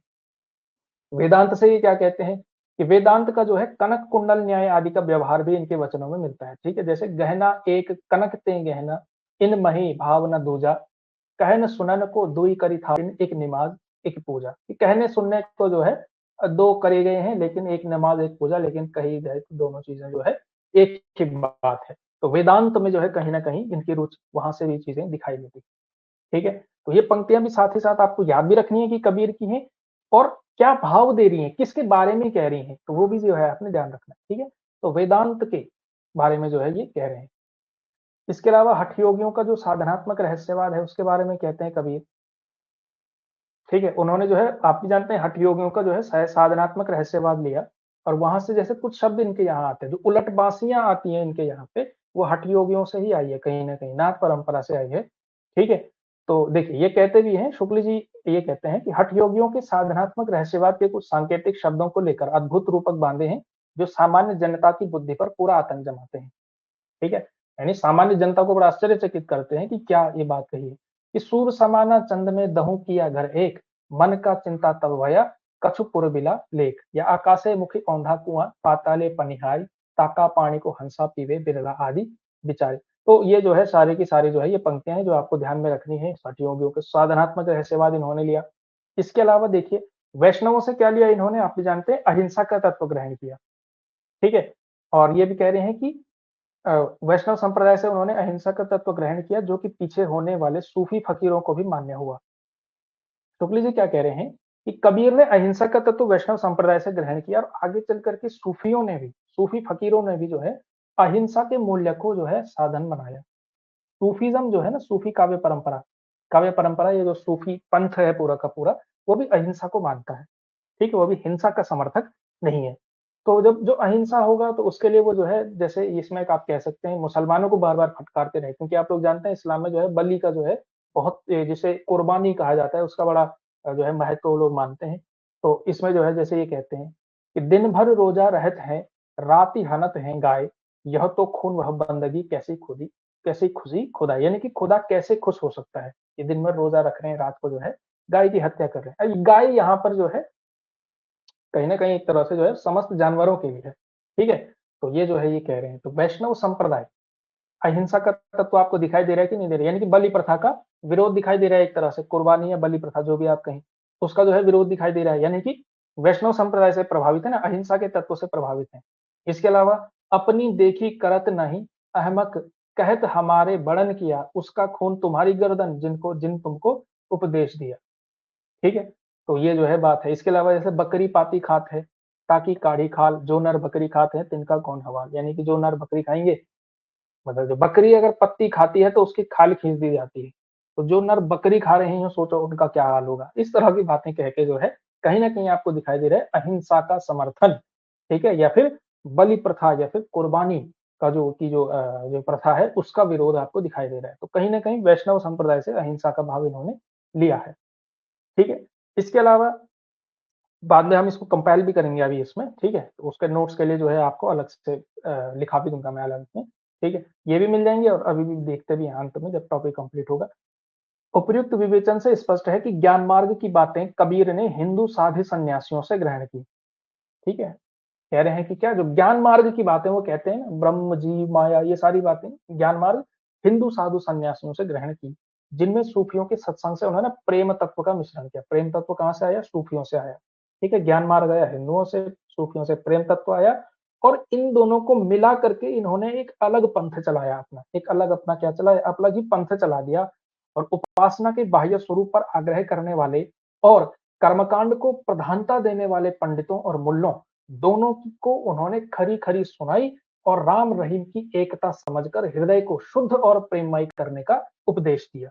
ठीक है, तो कह रहे हैं शुक्ल जी, ये शुक्ल जी का कथन है कि उन्होंने ज्ञान मार्ग, हिंदुओं के ज्ञान मार्ग को और सूफियों के प्रेम तत्व को मिलाकर के अपना एक पंथ चलाया, और इन्होंने इसमें क्या किया कि जो उपासना के बाह्य स्वरूप पर बल देते हैं, बाह्य स्वरूप यानी कि जो बाहरी क्रियाकलाप, बाहरी क्रियाकलाप एज ए बाहरी क्रियाकलाप क्या होते हैं, ईश्वर को जो मतलब जो साधना की उपासना के जो बाह्य स्वरूप क्या होते हैं, जैसे तीर्थाटन पर जाना, है ना, नदी में स्नान करना, पूजा पाठ करना, है ना, मंदिर जाकर के वो सब करना, मंदिर मस्जिद यानी वहां उपासना में बाहरी चीजों को करना, या जिसको कर्मकांड भी जिसको कहा जाता है।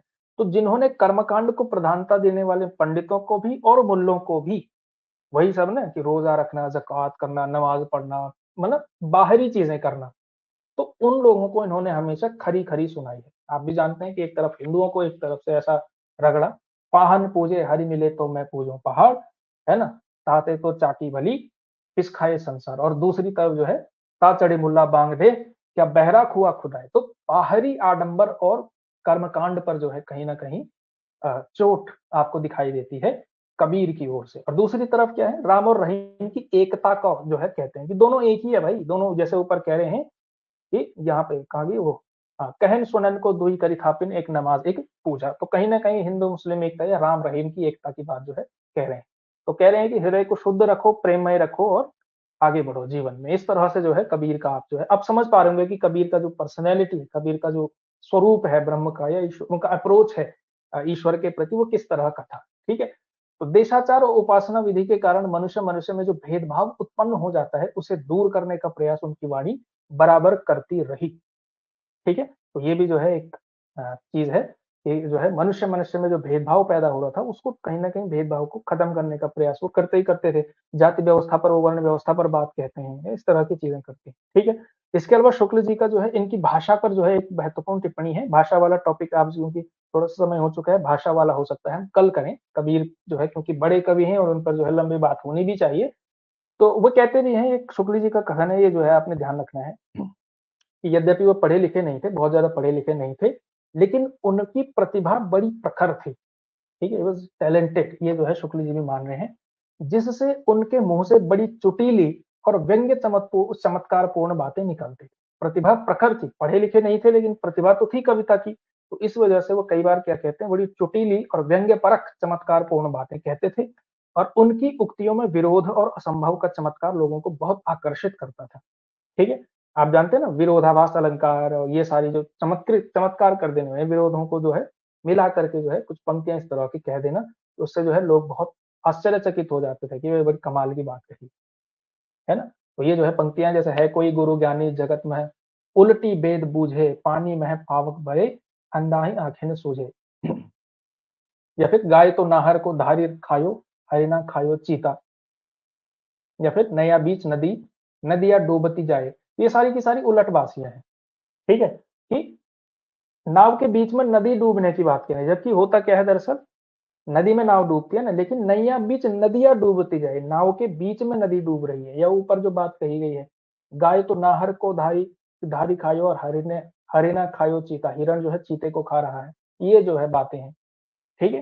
तो ये जो है बातें जो है एक तरह से कबीर की जो है क्या है, ये व्यंग्य और चमत्कारपूर्ण बातें, ये कह सकते हैं विरोध एवं असंभव का चमत्कार जो है इन पंक्तियों में दिखाई देता है।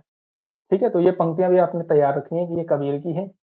और इसके अलावा जो है शुक्ल जी ये भी कहते हैं कि अनेक प्रकार के रूपकों और अन्योक्तियों द्वारा ही इन्होंने ज्ञान की बातें कही हैं, जो नई न होने पर भी वाक वैचित्र के कारण अपढ़ लोगों को चकित किया करती थी। और ये पंक्ति मैंने हाईलाइट इसलिए की है, इसको ब्लैक में इसलिए बनाया है, इससे जो है मैं आपको एक चीज जो है अंत में बताऊंगा। ठीक है, कि मूल्यांकन जो है रामचंद्र शुक्ल ने कैसे किया कबीर का, और फिर जो है आगे चल करके हजारी प्रसाद द्विवेदी जी ने कैसे किया। अगर आप में से किसी ने पहले मुझसे एलटी इत्यादि में पढ़ा हो तो इसका जो है मूल्यांकन मैंने बताया भी है, उनको यदि याद हो तो जो है वो जो है हम डिफरेंशिएट जरूर करेंगे कि किसी कवि विशेष का, किसी एक कवि का एक आलोचक ने कैसे मूल्यांकन किया और दूसरे आलोचक ने कैसे मूल्यांकन किया। ठीक है, जैसे कबीर का मूल्यांकन रामचंद्र शुक्ल बहुत अच्छा नहीं कर पाए।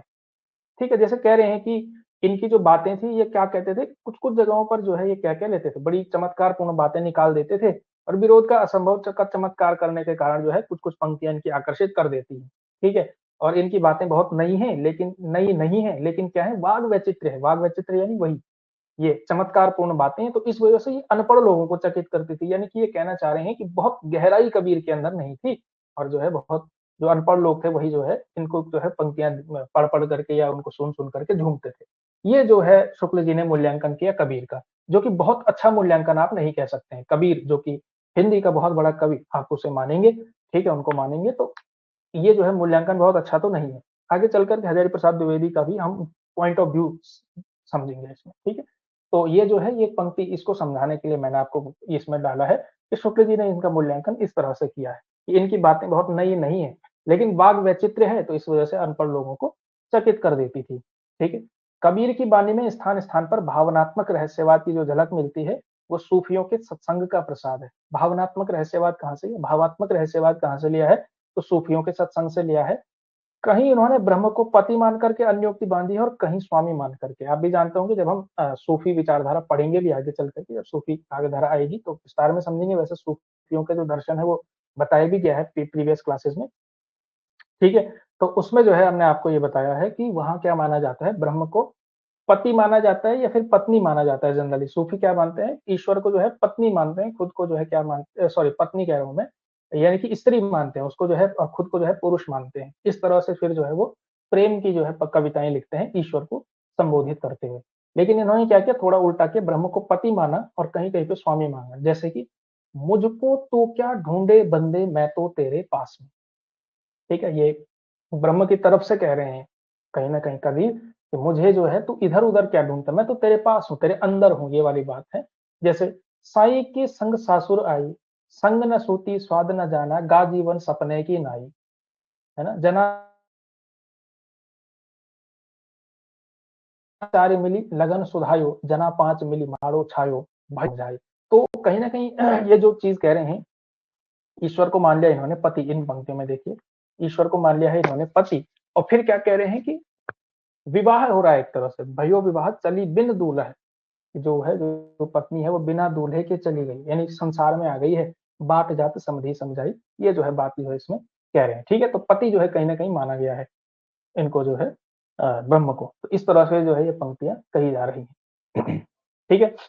तो ये जो है आप इस तरह से कह सकते हैं। तो अभी तक जो है जो विवेचन हमने किया, इनका दर्शन जो है हमने पढ़ा। तो कबीर के दर्शन से संबंधित फिलॉसफी ऑफ कबीर अगर हम कहें, तो कबीर का दर्शन से रिलेटेड जो बातें हैं उसमें आप देखेंगे तो कबीर का दार्शनिक आधार अगर हम लें, तो कहां से इन्होंने क्या लिया, ठीक है ना।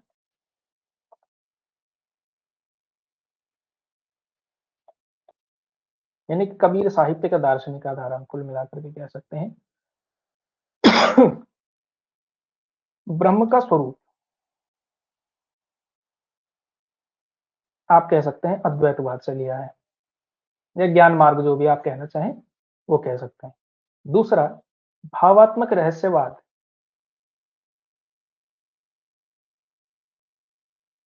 भावात्मक रहस्यवाद कहां से लिया है, तो सूफियों से लिया है, ठीक है।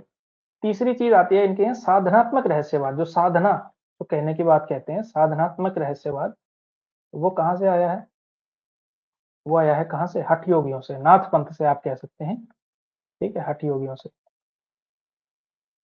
इसके अलावा और भी बहुत सारी चीजें, जैसे अहिंसा का जो भाव है, देखिए पूरी की पूरी फिलोसफी समझ पा रहे होंगे आप, वैष्णवों से आया है, ठीक है। वैष्णवों से एक और चीज आया है, प्रपत्तिवाद जिसको कहा जाता है, ठीक है। कुछ रह गया, एक दो चीजें कुछ रह गया हो तो, उपनिषद वेदांत भी हो ही चुका है, वैष्णव ये भी हो गया।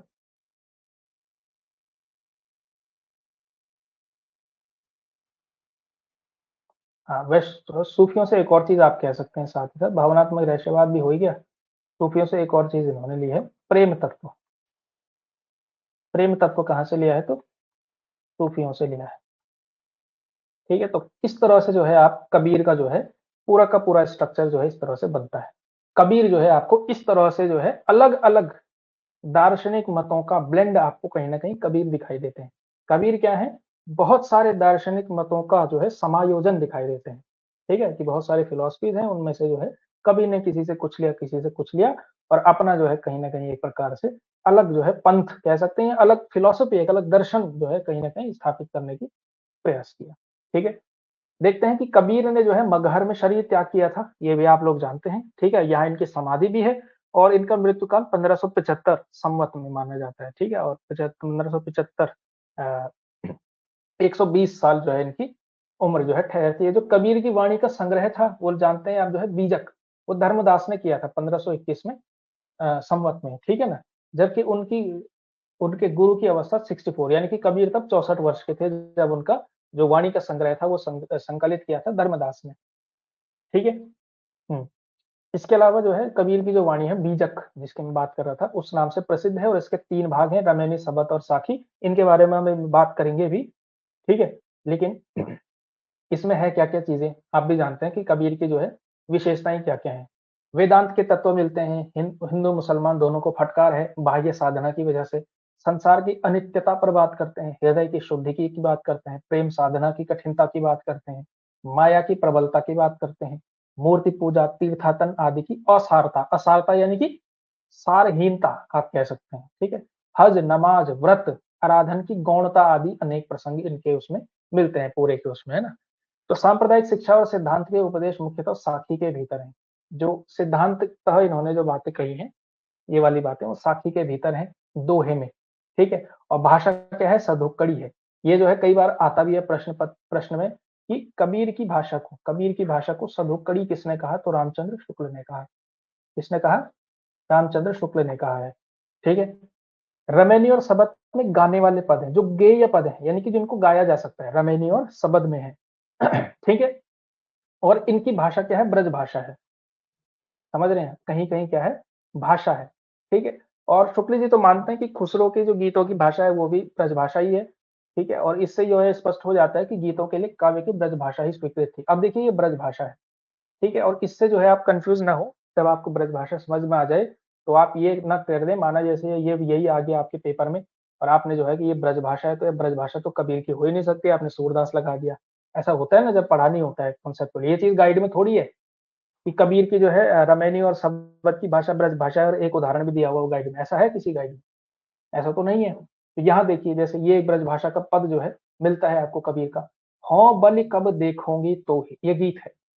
"अहनिस आतुर दर्शन कारणि ऐसी व्यापी मोहि, नैन हमारे तुमको चाहे रति न माने हारि, बिरह अग्नि तन अधिक जरावे ऐसी लेहु बिचारी, सुनहि हमारी दादी गोसाई अब जानि करहूँ अधीर, तुम धीरज में आतुर स्वामी कांचे भाड़े नीर। ये जो है पंक्ति इनके यहाँ मिलती है, ठीक है? तो ये ब्रज भाषा का पद जो है इनका कहीं न कहीं मिलता है। शुक्ल जी कह रहे हैं कि देखिए खुसरो भी गीतों के लिए ब्रज भाषा का प्रयोग कर रहे हैं, कबीर भी ब्रज भाषा में गीत लिख रहे हैं, तो ऐसा कह सकते हैं कि उस समय पे जो है काव्य की भाषा जनरली लोग ब्रज भाषा को ही मानते थे, ठीक है? तो ऐसा जो है उनका मानना है खैर, ठीक है? तो ये जो है अभी तक हमने क्या समझा ये कबीर की जो है पंक्तियाँ हैं, ये जो है कबीर की क्या है ब्रज भाषा की पंक्तियाँ हैं। इसके अलावा ये जो है एक इम्पोर्टेंट पॉइंट है, इससे भी जो है फिर आगे चल कर के हजारी प्रसाद द्विवेदी जी की असहमति है कि भाषा बहुत परिष्कृत और परिमार्जित न होने पर भी कबीर की उक्तियों में कहीं-कहीं विलक्षण प्रभाव और चमत्कार है। प्रतिभा उनमें बड़ी प्रखर थी, उसमें संदेह नहीं।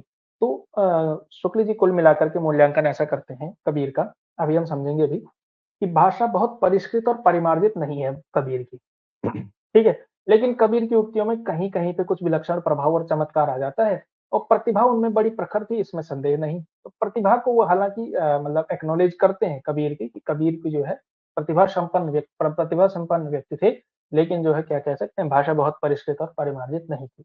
तो ये जो है शुक्ल जी का मूल्यांकन है, ये वाली पंक्ति हो या ऊपर हो, ये पूरी का पूरा जो है ये लिया गया है, ये कब शुक्ल जी का ही लिया गया है, ठीक? तो कुल मिलाकर के आप कह सकते हैं, कबीर का मूल्यांकन रामचंद्र शुक्ल ने कैसे किया है? कैसे किया है?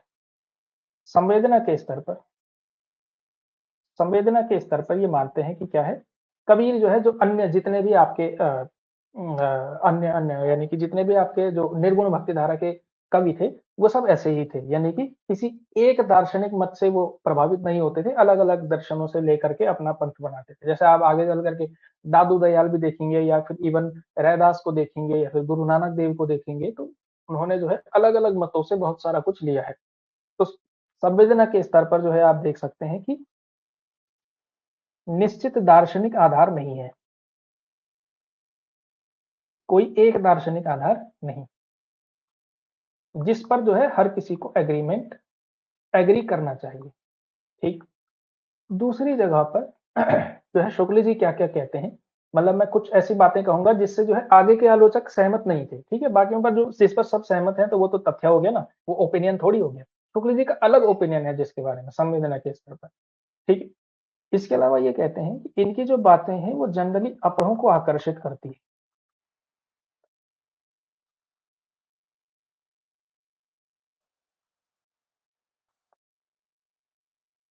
ये जो है आपको नोट्स बनाने की ज़रूरत नहीं है, ठीक है? मतलब ये वाला जो मैं कह रहा हूँ, ये समझाने के लिए कह रहा हूँ मैं आपको, ठीक है? अगर हमको कुल कुल मिला करके शुक्ल जी की उसकी समरी निकालनी हो तो, मतलब डिस्टिंक्टिव कि वो किस तरह से मूल्यांकन करते हैं, ठीक है? प्रतिभा को एक्नॉलेज करते हैं कि प्रतिभा प्रखर है, ठीक है? शिल्प के स्तर पर अगर हम बात कहें, तो शिल्प के स्तर पे गहराई नहीं मानते कि गहराई शिल्प के स्तर पे नहीं है, जो कि बात भी सही है कहीं न कहीं। शिल्प जो है बहुत गहरा आपको नहीं मिलेगा, जो तुलसीदास के अंदर आपको मिलेगा ना, उस स्तर का शिल्प, या फिर इवन जो आपके सूरदास हैं, सूरदास के अंदर जो उनकी कविता में जो आपको शिल्प मिलेगा, वो जो है कबीर के अंदर यहाँ आपको नहीं मिलता है, ठीक है? शिल्प की मैं बात कर रहा हूँ, ठीक है? जिसमें आपके अलंकार आते हैं, रस आता है, छंद आता है, तमाम तरह की चीज़ें आती हैं, उसको शिल्प कहते हैं, आप लोग भी जानते होंगे, ठीक है? और इसके अलावा शुक्ल जी ये कह रहे हैं कि भाषा परिष्कृत और परिमार्जित नहीं, वह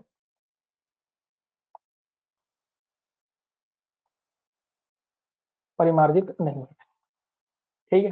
ये जो है शुक्ल जी का कुल मिलाकर के मूल्यांकन है, ठीक है? शुक्ल जी कुछ मामले में जो है इन्होंने मूल्यांकन बहुत सारे कवियों का बहुत अच्छा-अच्छा किया है। कबीर का मूल्यांकन आप कह सकते हैं, कबीर का मूल्यांकन बहुत अच्छा इन्होंने नहीं किया, ठीक है? यानी कि कबीर के बारे में जो रामचंद्र शुक्ल जी की जो राय थी, वो जो है बहुत अच्छी नहीं मानी जाती, ठीक है? और कबीर के अध्येता शुक्ल जी उस स्तर के माने भी नहीं जाते हैं, ठीक है? तो ये जो है आपने कबीर के बारे में शुक्ल जी के उनसे सुना। ठीक है? अब जो है हम थोड़ा-सा एक अलग पॉइंट ऑफ व्यू लेते हैं। अलग जो है पॉइंट ऑफ व्यू जो है हम किसका लेंगे? वो लेंगे हम हजारी प्रसाद द्विवेदी जी का, जिन्हें हम कह सकते हैं कि जिन्होंने वास्तव में कबीर के महत्व को पुनः स्थापित किया हिंदी साहित्य में। आलोचक का काम यही होता है। आलोचक क्या होता है? आलोचक यही होता है। वो आलोचक चाहे तो किसी कवि को जो है एकदम महत्वहीन स्थापित कर दे, और हो सकता है किसी कवि को जो है आसमान पे बिठा दे। ठीक है? तो आलोचक यही करता है, मतलब उसका अपना मूल्यांकन होता है, जिसके बेस पे वो ये सारी चीज़ें करता है। तो अब हम देखते हैं थोड़ा-सा अलग पॉइंट ऑफ व्यू, और वो पॉइंट ऑफ व्यू होगा किसका? आचार्य हजारी प्रसाद द्विवेदी का। किसका होगा? हजारी प्रसाद द्विवेदी जी का।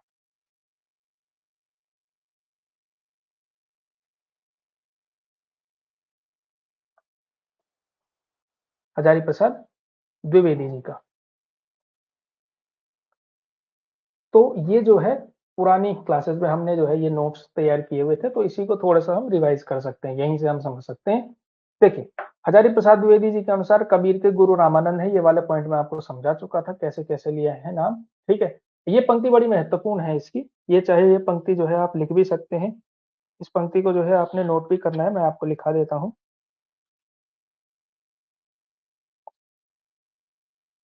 ये जो है पंक्ति आपने लिखनी है कि कबीर 15वीं सदी के सबसे शक्तिशाली और प्रभावोत्पादक व्यक्ति थे, ठीक है? संयोग से वे ऐसे युग संधि के समय उत्पन्न हुए थे जिसे हम विविध धर्म साधनाओं और मनोभावनाओं का चौराहा कह सकते हैं, ठीक है? जिसे हम क्या कह सकते हैं? विभिन्न धर्म साधनाओं और मनोभावनाओं का चौराहा कह सकते हैं। ठीक है? ये वाली पंक्ति बड़ी इंपॉर्टेंट है, ये हजारी प्रसाद द्विवेदी की पंक्ति है।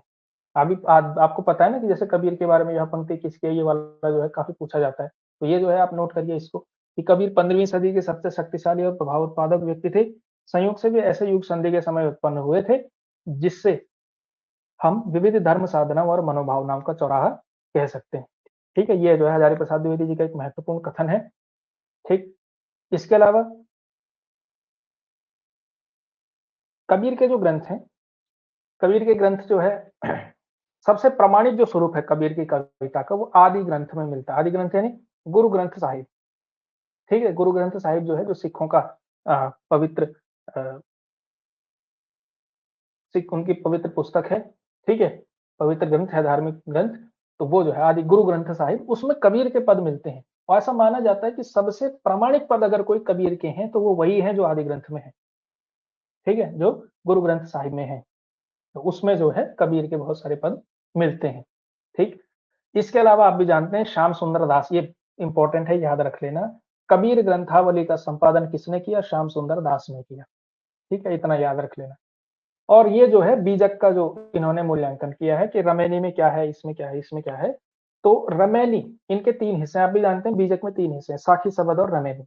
तो रमैनी में क्या है, जो इन्होंने राम का वर्णन किया है ना, राम नाम का जो स्मरण किया है इन्होंने। कबीर के राम आप जानते हैं, उनके राम से अलग है, तो वैसी वाली रामायण तो उन्होंने लिखी नहीं होगी, वनवास जाना और फिर वहां से राम रावण इत्यादि इत्यादि, वो सारी कहानी नहीं है। इनका जो राम नाम का स्मरण है, सुमिरन है, ठीक है ना, तो वो जो है, तो इन्होंने भी इसी तरह से लिखा है। 7-7 चौपाई के बाद जो है एक दोहा आता है इनके यहाँ पे, और राम नाम का स्मरण जो है रमैनी में मिलता है। और ज्यादातर के हैं गेय पद है, गेय पद यानी जिन्हें गाया जा सकता है। रमैनी, रमैनी जो शब्द है वो बना ही रामायण से, रामायण का जो है कहीं ना कहीं उन्होंने तद्भव किया है रमैनी। ठीक है, तो गेय पद जो है इसमें आपको मिलते हैं। इसके अलावा साखी जो है, तो साखी क्या है? दोहा है, और कुछ पद आपको इसमें मिलते हैं। और साखी जो शब्द बना है वो किससे बना है? साक्षी से। पिछली बार यहाँ से एक ये प्रश्न पूछा गया था, ये वाला, हालांकि वो भाषा और व्याकरण का क्वेश्चन था कि साखी शब्द का क्या अर्थ है। 4 विकल्प थे, साक्षी जो है सही उत्तर होता। तो साखी, दोहा, गुरु से प्राप्त शिक्षा जो है इन्होंने साखी के अंदर सम्मिलित की है। जो गुरु से इनको ज्ञान मिला ना पूरा का पूरा, वो सब ब्रह्म का स्वरूप और ये सब तो उन्होंने जो भी सत्संग से सुना वो सब है। तो साखी, गुरु से प्राप्त शिक्षा साखी के अंदर है। इसके अलावा आदि ग्रंथ में इनको जो है श्लोक कहा गया है। क्या कहा गया है? श्लोक कहा गया है, ये याद रखिएगा। साखी को जो है आदि ग्रंथ में क्या कहा गया? श्लोक, श्लोक नहीं, श्लोक। ठीक है, हाँ, ये चीज। और इसके अलावा शबद, शबद में क्या है? गेय पद है और खंडन मंडन और ज्ञान के महत्व का प्रतिपादन है। शबद यानी शब्द से बना है शबद। ठीक है, तो खंडन मंडन और ज्ञान के महत्व, ज्ञान का क्या महत्व है, खंडन मंडन आप लोग, खंडन मंडन यानी वही सब कि जितने भी जो कर्मकांड हैं, अलग अलग जो पंथ है, उनके जो है जो बाह्य स्वरूप है उपासना का, उसका जो विरोध इन्होंने किया, खंडन किया इनके तर्कों का, उनका जो है वर्णन जो है इसमें मिलता है। वो सारा क्या है? शब्द में, शबद में जो है संकलित। तो बीजक के 3 हिस्से हो गए। ठीक है, रमैनी, साखी और शबद। और किसमें क्या है ये भी आप लोग याद रखेंगे, ये भी आप लोग तैयार रखेंगे। ठीक है, और जनरली आप लोग जानते हैं जितने भी गेय पद हैं वो किस भाषा में है? ब्रज भाषा में। तो शबद और रमैनी की जो भाषा है वो क्या है? ब्रज भाषा है। कौन सी है?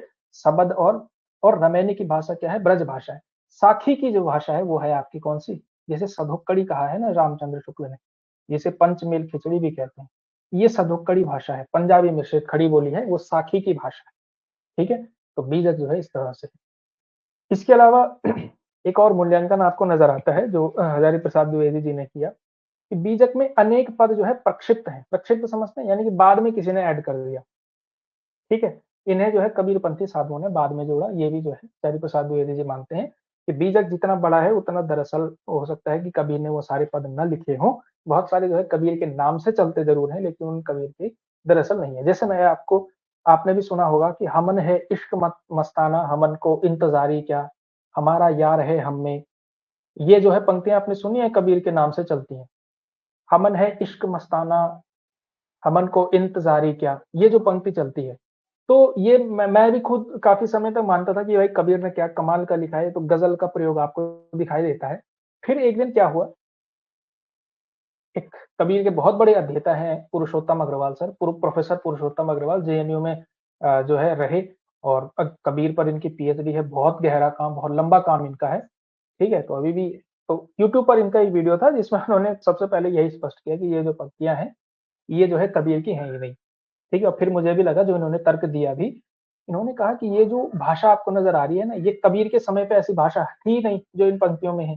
तो ऐसा है, कई कुछ-कुछ पंक्तियाँ क्या है, कबीर के नाम से चल पड़ी हैं कबीर के नाम से, लेकिन वो दरअसल कबीर की नहीं है। तो ऐसा इसलिए है क्योंकि प्रक्षिप्त जो है बहुत हुआ है बीजक में। आगे जो है कबीरपंथी साधुओं ने बाद में बहुत-बहुत चीज़ें जोड़ी, ठीक है? एक और चीज़ जो है अ, कहते हैं आपके हजारी प्रसाद द्विवेदी जी। हजारी प्रसाद द्विवेदी जी व्यक्तित्व पर बहुत जोर देते थे। किस पर जोर देते थे? व्यक्तित्व पर, पर्सनैलिटी पर, व्यक्तित्व पर, कि किसी कवि का व्यक्तित्व या किसी साहित्यकार का व्यक्तित्व दरअसल उसकी रचनाओं से कैसा मिलता है, मतलब कैसा था? इन पंक्तियों को पढ़ कर के क्या पता लगता है उसके व्यक्तित्व के बारे में? तो ऐसा भी जो है कई बार जो है ये विचार करते हैं और इसमें ये कहते हैं, एक चीज़ और स्थापित करते हैं कि जो बीजक में है ना, बीजक है जो उनकी वाणियों का संकलन, कबीरदास का व्यक्तित्व कम नज़र आता है। यानी कि जो कबीर की जो पर्सनैलिटी हमको दिखाई देती है ना, जो हमने कबीर को माना हुआ है, कबीर का पर्सनैलिटी कैसी है? एक बहुत आत्मविश्वास और लापरवाही भरा हुआ व्यक्ति, जिसको बहुत फ़र्क नहीं पड़ता कि मेरे बारे में कोई क्या कहता है। ठीक है कि राजा मेरे बारे में क्या सोच रहा है, ये जो 4 कदम दूरी पर जिसका घर है वो मेरे बारे में क्या बोलता है, अच्छा बोलता है, बुरा बोलता है। एक तरह लापरवाही आपको दिखाई देती है। एक तरह का कॉन्फिडेंस भी आपको दिखाई दे बहुत आत्मविश्वास के साथ भरे हुए हैं कबीर, है ना? तो इस तरह की पर्सनैलिटी, इस तरह का व्यक्तित्व आपको नज़र आता है। लेकिन हजारी प्रसाद द्विवेदी जी एक बात कह रहे हैं कि बीजक में जो पंक्तियाँ जो यानी कि जो कविताएँ मिलती हैं, उसमें जो है ये वाली लापरवाही नज़र नहीं आती एक तरह से। ठीक है, कबीर के व्यंग्य में एक लापरवाही है, लेकिन बीजक में संकलित पदों में ये लापरवाही नज़र नहीं आती। उसकी जगह पे क्या नज़र आता है? एक तरह का इन्फीरियॉरिटी कॉम्प्लेक्स, हीनता की ग्रंथि स्पष्ट होती है और हीनता की ग्रंथि कैसी होती है? जो बड़े चिढ़े हुए से लोग रहते हैं ना, एक तो होता है कि आप जो है व्यंग्य कर रहे हैं, बड़े कॉन्फिडेंस से के साथ कह रहे हैं। दूसरी जो है आपको नज़र आ जाता होगा कि अगर कोई बहुत ज़्यादा किसी से जलता है, बहुत ज़्यादा ईर्ष्या खाता है, किसी में बहुत इन्फीरियॉरिटी कॉम्प्लेक्स है, तो उसकी भाषा अलग तरह से होगी और एक कॉन्फिडेंस के साथ जो बात कर रहा होगा, उसकी भाषा अलग तरह की होगी। तो जो कबीर कहते हैं कि बीजक में आपको जो है, जो जिस तरह का व्यंग्य बीजक में मिलता है, उसमें कहीं न कहीं एक इन्फीरियॉरिटी कॉम्प्लेक्स स्पष्ट होता है। ठीक है? ऐसा लगता है कि लोमड़ी के खट्टे अंगूरों की प्रतिध्वनि हो। ठीक है? कि जैसे कि फॉर एग्ज़ाम्पल माना कबीर ये कहना चाहे कि मैं ऊँचे कुल में पैदा नहीं हुआ, है ना? कबीर जो है माना ब्राह्मणों को जो है एक तरह से उन पर व्यंग्य कर रहे हैं। तो कबीर ने जो व्यंग्य किए हैं वो बड़ी लापरवाही से हैं, ठीक है? लेकिन जो बीजक में आपको इस तरह के व्यंग्य मिलेंगे वो ऐसा लगेगा कि वो सिर्फ़ इसलिए दे रहे हैं कि काश मैं भी होता अब एक ब्राह्मण। वो ऐसे इस तरह के नज़र आते हैं, अंदर कहीं न कहीं इस तरह का भाव प्रकट कर रहे होंगे। तो इसका मतलब जो है कि हज़ारी प्रसाद द्विवेदी ये मानना चाह रहे हैं, कहना चाह रहे हैं कि कबीर में बहुत सारे यानी बीजक में जो बहुत सारे पद हैं वो कबीर के नहीं हैं। यानी कि बीजक में जो कबीर का व्यक्तित्व है वो कम नज़र आता है, ठीक है? लोमड़ी के खट्टे अंगूर, मतलब ऐसे इसीलिए बोल रहा है ये ब्राह्मणों के खिलाफ क्योंकि ये खुद नहीं है ना तो अंगूर खट्टे हैं वाली बात है। ऐसा लगता है बीजक को पढ़ करके, लेकिन दरअसल कबीर के अंदर ऐसा नहीं है, ठीक है? कबीर की जो पर्सनैलिटी हम जानते हैं उनकी कविताओं के माध्यम से, वो ऐसी तो नहीं है, वो बड़े आत्मविश्वस्त व्यक्ति हैं, ठीक है? तो वो सारी चीज़ें। इनमें आक्रोश है पर मस्ती नहीं है, ठीक है? ये कितना सुंदर वाक्य है कि आक्रोश नज़र आता है, मस्ती नज़र नहीं आती और कबीर इज़ ऑल अबाउट मस्ती, या कॉन्फिडेंस, है ना? एक लापरवाही है। और इसके बारे में इसके अलावा वो व्यक्तित्व के बारे में बात कहते हैं कि कबीर का जो दरअसल व्यक्तित्व है, वो किसका है? कबीर क्या हैं दरअसल? तो ये बहुत बड़ी डिबेट है, बहुत बड़ी डिबेट है ये, इस पे बहुत लड़ाई भी हो जाती है, मतलब बहुत बड़ी लड़ाई भी हुई थी इस बार, मतलब आलोचना की दृष्टि में, हिंदी की आलोचना में इस पर बड़ी डिबेट है। लड़ाई के स्तर पर डिबेट है कि कबीर का मूल व्यक्तित्व क्या है? क्योंकि कबीर बहुत कुछ है ना,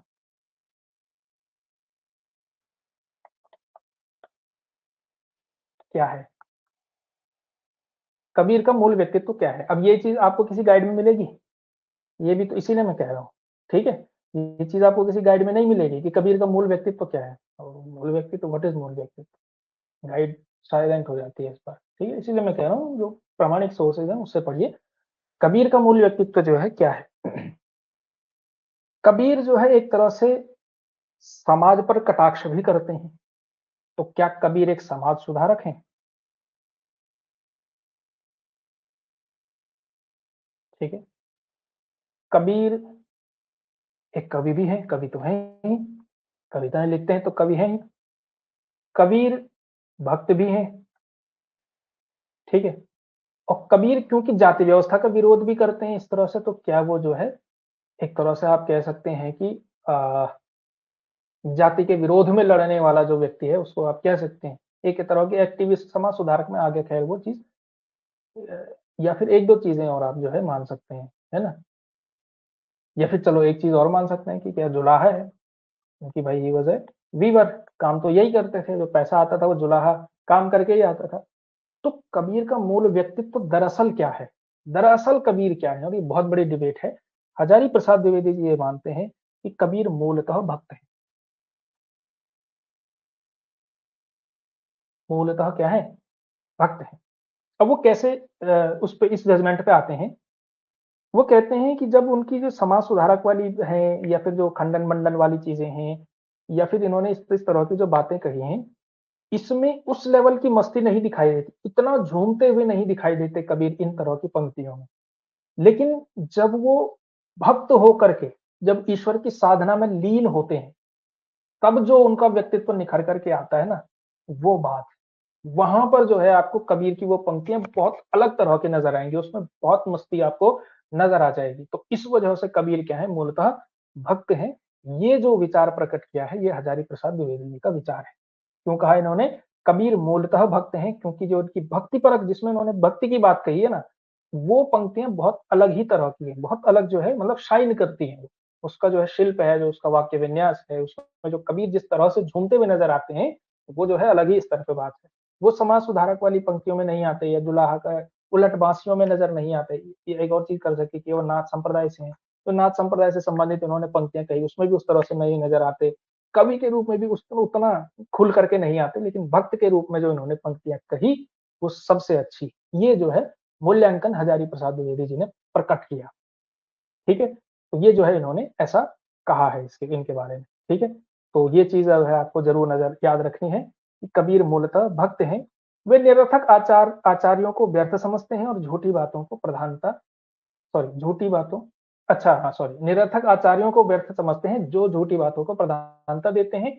यह भक्त व्यक्तित्व बीजक में परिलक्षित नहीं होता। अगेन वो कह रहे हैं कि ये भक्त वाला जो व्यक्तित्व बीजक में नहीं होता, वो कहाँ नजर आता है, गुरु ग्रंथ साहिब में जो पंक्तियां मिलती है ना, वहां नजर आता है।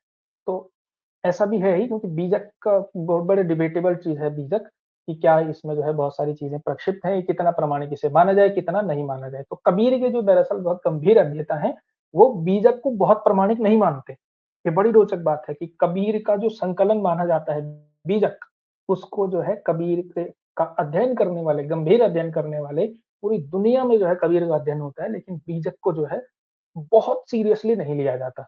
हम कहते हैं ना केवल बीजक है इनका बहुत सारी कविताओं का, क्योंकि इसमें बहुत प्रक्षिप्तण बहुत हुआ, क्योंकि बाद में जो कबीर पंथी बने आगे चल करके कबीर का उन्होंने जो है बहुत गड़बड़ किया है मामला। ठीक है ना। हाँ, तो कबीर ने जो मान्यताएं जो कबीर की थी, उन्हीं का कहीं ना कहीं इन्होंने एक तरह से बंटाधार किया ही है, कबीर पंथियों ने ही किया है सबसे ज्यादा। ठीक है, तो यह जो है व्यक्तित्व जो है बीजक में नहीं दिखाई देता, कहाँ दिखाई देता है, यहाँ दिखाई देता है, गुरु ग्रंथ साहिब की उसमें दिखाई देता है। ठीक है, इसके अलावा कबीर जी जो है, कबीर सॉरी द्विवेदी जी कबीर के महत्व को स्थापित करते हैं, और क्या कहते हैं ध्यान रखिए, कबीर वाणी के डिक्टेटर हैं। जिस बात को उन्होंने जिस रूप में कहना चाहा, जिस प्रकार चाहा है, उसे उसी रूप में भाषा से कहलवा लिया। बन गया तो सीधे सीधे, बन गया तो सीधे सीधे, नहीं तो दरेरा देकर। ठीक है, समझ पा रहे हैं आप क्या कह रहे हैं आपके द्विवेदी जी। कबीर वाणी के डिक्टेटर है, यानी कि वाणी का जो है डिक्टेटर कौन होता है, जो अपने हिसाब से मोड़ दे। तो उन्होंने जिस बात को जैसा कहना चाहा, उसको उसी प्रकार से कहा है, भाषा से कहलवा लिया, भाषा को पकड़ करके कहलवा दिया, क्योंकि डिक्टेटर है ना, वाणी के डिक्टेटर है। ठीक है, उसी तरह से उन्होंने कहलवा लिया। बन गया तो सीधे सीधे, यानी कि बन गया तो बन गया, ठीक ठीक, अगर भाषा आ गई पकड़ में तो आ गई, और नहीं आई तो दरेरा देकर। ठीक है, तो कहीं ना कहीं एक तरह से द्विवेदी जी ये कहना चाह रहे हैं कि भाषा पर कबीर का बहुत अच्छा कंट्रोल था, भाषा पर कबीर का बहुत अच्छा कंट्रोल था। ठीक है, अब यहाँ पे ये चीज देखिए जो मैं आपको कह रहा था, इसके बाद जो है हम क्लास जो है आज की कंप्लीट करते हैं। यहाँ देखिए, शुक्ल जी कह रहे हैं कि भाषा बहुत परिष्कृत और परिमार्जित नहीं है। दूसरी तरफ जो स्थापना, अब आप देखिए ना, हजारी प्रसाद द्विवेदी ने क्या शानदार मूल्यांकन किया। इन्होंने कहा वाणी के डिक्टेटर हैं।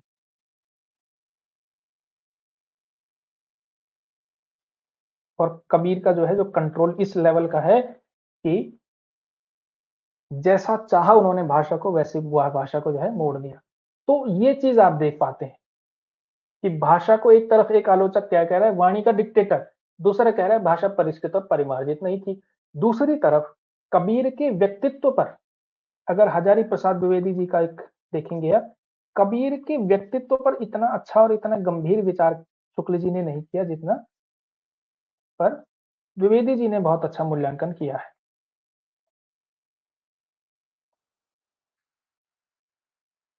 ठीक है, और ये स्थापित किया कि कबीर मूलतः क्या है, भक्त है। कबीर मूलतः क्या है, भक्त है। तो ये जो है विभिन्न आलोचकों का अलग अलग मत भिन्नता जो है, मतभेद आपको जो है दिखाई देता है। ठीक है, तो इस तरह से जो है आपने कबीर का अध्ययन करना है। कबीर के विषय में जहां से सबसे ज्यादा प्रश्न पूछे जाते हैं, दो तीन चीजें हैं, दो तीन सोर्सेज हैं जहां से प्रश्न पूछे जाते हैं।